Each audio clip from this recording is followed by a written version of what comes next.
Bonjour à tous. Alors après quelques petits problèmes de son sont les aléas du direct, eh bien nous voilà de retour donc en direct sur Patrimoine TV pour le 18e congrès de la Chambre nationale des conseils en gestion de patrimoine au CNIT La Défense. Et on retrouve tout de suite sur place notre envoyé spécial Bogdan Koval. Bogdan, vous êtes toujours là? Alors juste avant... Oui, toujours là, c'est midi, on a faim. Ah, bah alors je suis désolée, je vais vous faire patienter quelques instants. Je vois que vous avez un nouvel invité, mais tout d'abord, je voulais savoir si vous aviez quelques chiffres à nous donner sur la participation. Oui, il y a une grosse influence là, on a dépassé le stade des 1000 personnes, on est avec le président, donc il aura peut-être des chiffres un peu plus frais à nous communiquer, mais en tout cas, il y a beaucoup de monde dans les allées. Mais là, bon, je fais pas partie de la police non plus, donc il y a les chiffres des manifestants, il y a les chiffres officiels de la police. On croisera toutes ces informations en fin de journée. Le président déjà. Oui, alors je suis avec le président de la Chambre nationale, et c'est ainsi qu'il faut l'appeler. Benoît, bonjour. Ça va? Oui, très bien. Donc, Alors, ce nouveau nom, un petit commentaire. Chambre nationale des conseillers en gestion de patrimoine, d'abord, nom qui a été plébiscité puisque plus de 92% des adhérents ont accepté le changement de la Chambre des indépendants du patrimoine en Chambre nationale des conseillers en gestion de patrimoine. Alors pourquoi Chambre nationale des conseillers en gestion de patrimoine? Deux raisons. La première, on est la Chambre et on le demeure. Donc on a conservé ce premier terme. Chambre nationale, car nous présentons l'ensemble des indépendants qui travaillent, des conseillers en gestion de patrimoine indépendants qui travaillent en France. Et puis aussi, on dit ce que nous faisons à travers ce vocable. Ce vocable, c'est le Conseil en gestion de patrimoine. Nous sommes la Chambre nationale et nous représentons les conseils en gestion de patrimoine. Et je trouve que l'ensemble de ce terme est beaucoup plus significatif de notre métier. Alors j'ai discuté avec quelques CGP dans les allées et ils regrettaient la perte du mot indépendant. C'est un vrai problème pour vous ou pas? Non, la perte du vocable indépendant, d'abord, ça signifie quoi? Et j'ai discuté ce matin, on a une conférence avec nos amis belges. L'indépendance, c'est quoi? Indépendance capitalistique, indépendance par rapport aux fournisseurs. En Belgique, ils ont réglé le problème en montrant qu'était un indépendant quelqu'un qui faisait moins de 40% de chiffre d'affaires avec une entité. Donc on voit bien que ça recouvre une fonction, une sémantique qui est distincte selon les pays. MIFID 2 nous dit que si on est indépendant, on ne peut pas avoir des commissions. Eh bien, nous ne serons plus indépendants au sens de la directive et au sens de la sémantique bruxelloise. Au final, on dit plus ce que nous faisons. Chambre des indépendants du patrimoine, je vais vous donner un autre exemple, une anecdote. En Belgique, on m'a dit, avec nos régulateurs, on dit, mais vous êtes indépendant. Donc, mais vous êtes indépendant par rapport au fait que vous n'êtes pas salarié de votre entité. Et vous êtes indépendant au sens de la sécurité sociale, au sens du régime social dont on dépend. Comme quoi, notre vocable était mal compris, y compris à Bruxelles. Alors il y avait une conférence qui était très intéressante ce matin avec vos amis confrères belges. Qu'est-ce que vous en tirez comme conclusion? C'est intéressant d'entendre l'expérience belge avec la réforme Twin Peaks. La réforme Twin Peaks est en quelque sorte MIF 1 qui a été appliqué, transposé en droit interne belge. Et eux aussi en Belgique, eux aussi connaissent toute la régulation que nous connaissons nous en France. Régulation avec tout un tas de process, de procédures, et il nous a expliqué ces process et ces procédures que nous connaissons bien en France, mais nous, on avait 5 ans d'avance sur les Belges. Est-ce qu'il y a des idées à reprendre aux Belges?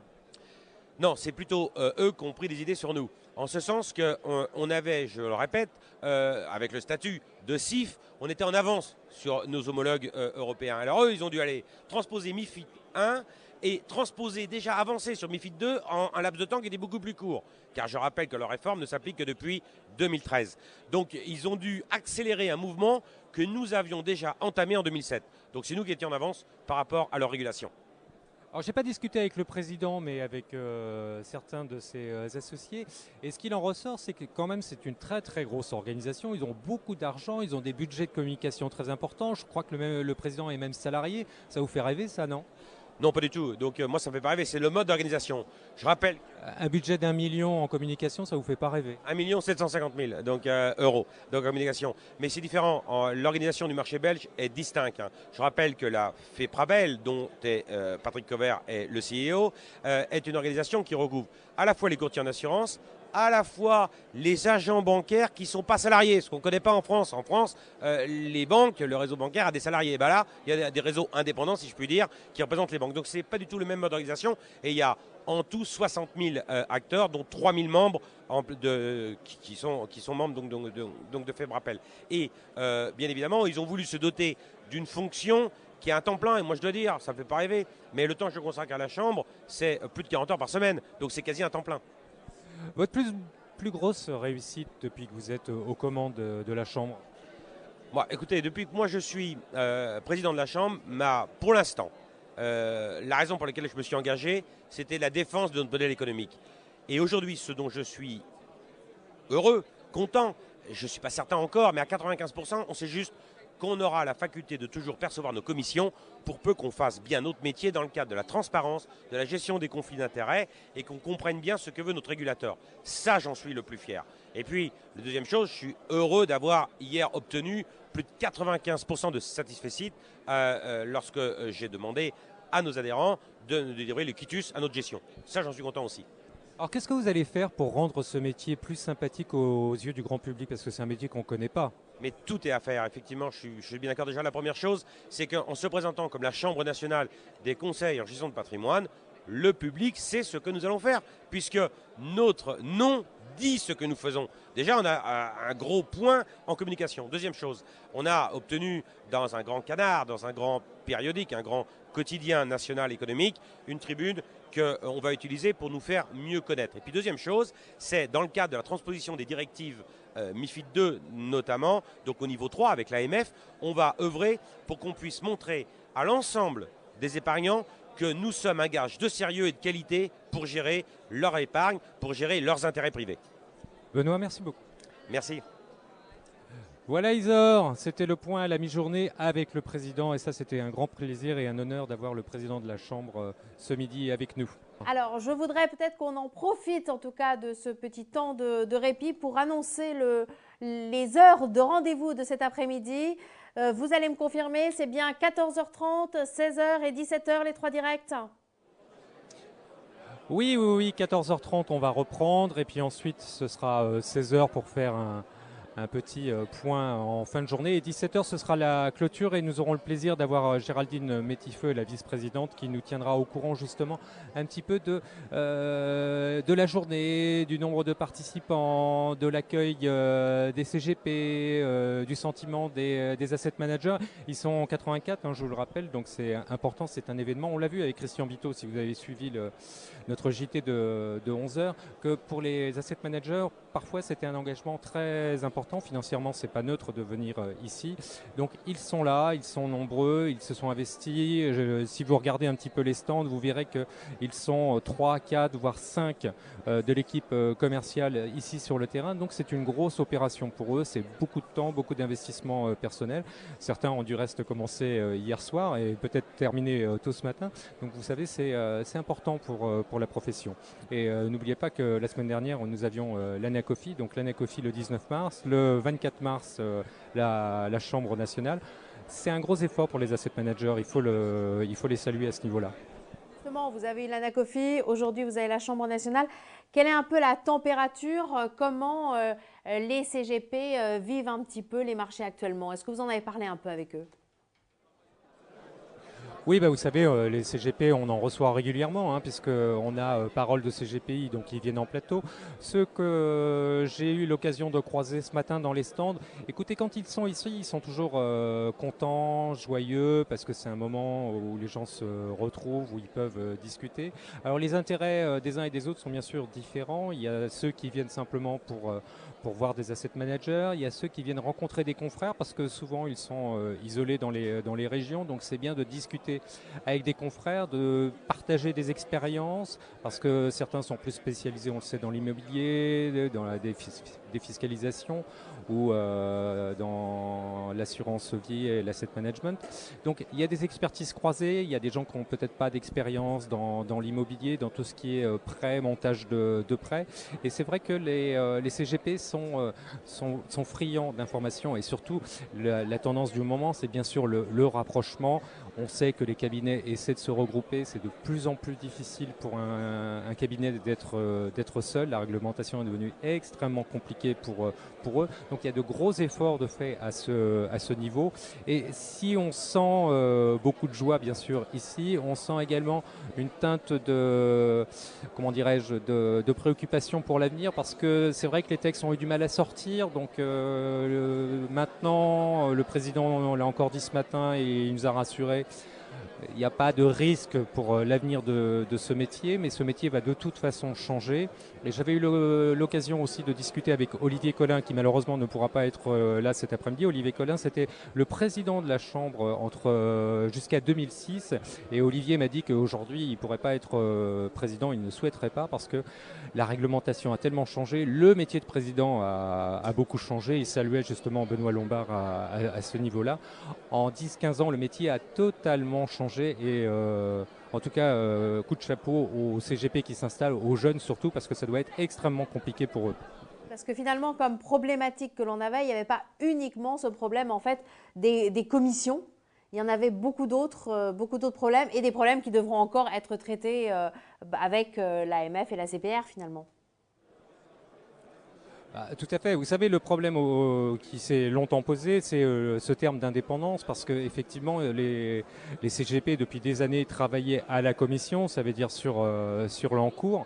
Aujourd'hui, ça a un petit peu changé. La réglementation ne souhaite plus que ce soit la commission, mais qu'on passe en honoraire, comme le font les avocats ou les notaires. Et c'est vrai que c'est un changement considérable pour les CGP, parce que c'est très difficile quand vous êtes CGP, vous avez un client depuis 10-15 ans, et que finalement il n'y a jamais eu d'échange d'argent parce que c'était un commissionnement, et qu'on lui dit maintenant la prestation, je vais vous la facturer par honoraire. Sur des petites sommes ça passe, mais sur des sommes importantes, quand il s'agit d'acheter des biens immobiliers notamment, ça peut s'élever rapidement, et donc c'est vrai que ça change complètement le rapport entre les CGP et son client. Alors je crois, Bogdan, que dans quelques instants, vous allez avoir deux invités qui vont venir vous rejoindre. De qui s'agit-il? Est-ce que vous pouvez nous les présenter avant qu'ils arrivent? Écoutez, ils sont là, je vais les accueillir. Il y a Vincent Roinel, et Vincent Roinel qui est CPR Amundi, CPR Le Comptoir. Vincent, venez, je vous en prie. Et Edmond Madère qui lui est de Odo Asset Management. Edmond, je vous en prie, venez. Donc là, on a un petit peu changé. Vous avez vu que depuis ce matin, on avait donné beaucoup la parole aux CGP, aux membres de la Chambre, et surtout aux journalistes. Vous verrez que cet après-midi, on va un petit peu changer la configuration. Là, on a souhaité interroger des asset managers qui ont des stands ici. Il y en a deux, donc Vincent Roinel pour CPR et Edmond Madère pour Odo. Vincent, ça va? Ça se passe bien depuis ce matin? Vous êtes arrivé très tôt, j'ai vu que vous étiez arrivé très tôt. Vous n'êtes pas trop fatigué là? Non, tout va bien, tout va bien. On a déjà vu pas mal de partenaires, plus d'une centaine qui sont passés déjà sur le stand. Edmond, vous, ça va bien aussi? Ça se passe bien sur le stand? Très bien, congrès toujours aussi animé. Je vois que la Chambre a changé de nom, mais les bonnes habitudes restent. Alors Edmond, qu'est-ce que vous attendez de ce salon? C'est un salon avant tout commercial pour vous, ou un salon où on échange avec les CGP? En d'autres termes, c'est du relationnel ou ça reste du commercial? Alors je crois que c'est un peu tout à la fois. C'est l'occasion à la fois de voir nos partenaires historiques, puisque ça fait plus de 25 ans que nous sommes sur le marché. Et c'est aussi évidemment l'occasion de rencontrer des nouveaux CGP qui ne connaissent pas forcément la maison Odo. Et c'est l'occasion justement de partager un verre autour d'un stand pour échanger un petit peu sur la pratique du métier et peut-être prendre des rendez-vous, programmer des rendez-vous pour le futur, quoi. Vincent, et vous alors? Nous, c'est une opération effectivement d'abord de promotion, puisqu'il faut être là, c'est très très important. Et puis surtout, je pense qu'il faut montrer à la Chambre que les grands asset managers sont présents pour la profession et durablement. Alors vous, CPR Le Comptoir, c'est vraiment une activité dédiée au CGP. Et vous m'avez dit, très très bonne collecte en 2014, et le début d'année commence très très bien. Donc les CGP viennent vous voir et souscrivent? C'est ça, c'est effectivement ça, très bonne collecte, plusieurs millions d'euros par jour sur la gamme croissance. Par jour? Oui, sérieux? C'est effectivement un score remarquable, et je les remercie tous puisqu'ils sont tous là autour de nous. Ce qui est important, c'est aussi de montrer qu'on sait faire d'autres choses. Donc on a d'autres stratégies, notamment First Eagle avec la gestion value et le retour de la gestion value aux États-Unis, et tout ce qui est SCPI de rendement, l'offre SCPI de rendement couplée avec un financement. Ça, c'est notre recommandation, parce qu'avec des taux aujourd'hui à 15 ans inférieurs à 2% sur du taux fixe et des rendements à 5 sur les SCPI et les nôtres, Rivoli Avenir Patrimoine notamment, vous avez un super placement proposé à votre client. Vous voyez que vous parlez de produits, c'est ce que vous racontez sur le stand, j'imagine. Hein? Effectivement, nous parlons de produits, mais nous collons aussi à la... Donc vous les attirez avec des jus d'orange et ensuite vous leur parlez des produits. Ah, c'est plutôt du champagne à cette heure-là, Bogdan. Edmond, et vous, le rapport que vous avez avec les CGP? Ben nous, je crois qu'on a un rapport là aussi, une fois de plus, qui est historique. Hein, et notre leitmotiv, c'est vraiment l'innovation. Innovation en termes de fonds, de gestion, parce qu'on a lancé un nouveau fonds daté qui s'appelle Odo Haut Rendement 2021. Et je remercie les CGP, puisque la collecte est également très bonne. Innovation en termes de contrat et innovation également en termes de gestion, puisque Bogdan, on a eu l'occasion d'échanger à ce sujet, mais on a lancé une option qui s'appelle la gestion conseillée, qui est une solution digitale assez innovante et qui est en termes de réactivité, de pertinence, d'innovation pour le CGP et également aussi de conformité réglementaire, parce qu'on voit cette réglementation qui évolue très souvent, mais je pense que là on est tout à fait en phase et ça va dans le sens de nos partenaires CGP ici présents. Alors Edmond, combien de temps ça vous prend pour préparer un salon comme ça? Parce que là on a l'impression que tout est prêt, vous êtes dans votre élément, mais concrètement on y pense depuis le début de l'année ou c'est la semaine précédente? Alors, je crois qu'il vaut mieux pas compter les heures justement qu'on a utilisées pour la préparation, parce qu'effectivement, quand on voit le salon comme ça, le stand qui est fini, ça a l'air simple, mais ça prend effectivement beaucoup de temps en termes d'anticipation. À tous les niveaux, hein, que ce soit les personnes de chez Odo qui vont participer au salon, comment on va s'organiser par rapport à ce qui est proposé par les organisateurs sur le stand. Oui, je crois que c'est un gros travail de préparation pour être à la hauteur, une fois de plus, de ce bel événement. Surtout que la concurrence est rude. Vincent, vous, combien de temps ça vous prend? Quand avez-vous commencé à travailler sur ce dossier? On a commencé à travailler dès la fin de la version précédente, donc ça fait un an. Ça fait un an qu'on travaille sur ce type de sujet et surtout, ce qu'il faut bien remercier, c'est toutes les équipes support qui sont là. Là, vous voyez les commerciaux, mais moi, je tiens vraiment à remercier les équipes support et marketing qui, dans un grand groupe, font beaucoup le travail, le job, qui posent les flyers, qui posent les kakémonos. Vous êtes combien justement sur le stand? J'ai vu que vous aviez un beau stand là-bas à l'autre bout du salon. Et donc, il y a 5 commerciaux et 2 personnes dédiées au marketing pour amuser le comptoir. Et on a l'occasion aussi de faire venir des gérants pour qu'ils viennent parler plus en détail de leur gestion. On a toujours 2-3 rendez-vous un petit peu plus professionnels, puisqu'il y en a qui profitent justement des partenaires qui profitent de la venue sur notre stand pour pouvoir justement poser 2-3 questions, des questions un petit peu qui fâchent aux gérants, et c'est plutôt très sympa. Edmond, vous êtes combien sur votre stand? Je crois qu'on est une dizaine. Je représente le marketing, il y a toute l'équipe commerciale, donc si on prend les directeurs régionaux et les commerciaux, ça fait à peu près 10-12 personnes, quoi. Donc, que pour cette opération? Est-ce qu'il y a une grosse différence pour vous avec Patrimonia? Entre Patrimonia et ce salon? Je dirais peut-être que toute proportion gardée, c'est peut-être un petit Patrimonia, mais par effectivement les efforts que ça nécicite en amont, la présence le jour J, et derrière les retombées surtout qu'on peut tirer des contacts échangés sur ce salon, c'est tout à fait satisfaisant, quoi. Faut y être? Oui, il faut y être. Alors, je vais compléter ce que disait mon confrère, c'est qu'on a aussi à Patrimonia vraiment toute la profession. Ici, ce sont les membres de la CNCGP. Il va falloir se faire à ce nouveau nom. Et je pense qu'il y a aussi toute cette représentation syndicale qui apporte son importance. Et on tient vraiment à montrer qu'on est là, qu'on les accompagne dans la durée, dans le développement, dans la défense de la profession. Vincent, merci beaucoup. Edmond, merci beaucoup. Voilà, Isor, ce qu'on pouvait dire de nos 2 premiers témoignages d'asset manager présents à midi. Vous en aurez 2 autres en début d'après-midi. Parfait, écoutez, merci Bogdan. En attendant, je vais vous laisser vous aussi aller prendre un peu de champagne. En tout cas, c'en est terminé pour ce 3e JT en direct du 18e congrès de la Chambre nationale des conseils en gestion de patrimoine au CNIT La Défense. Attention, on se retrouve maintenant à 14h30 précise pour le prochain JT. Et comme on vous le disait tout à l'heure, les suivants seront à 16h puis à 17h. Merci, à tout à l'heure.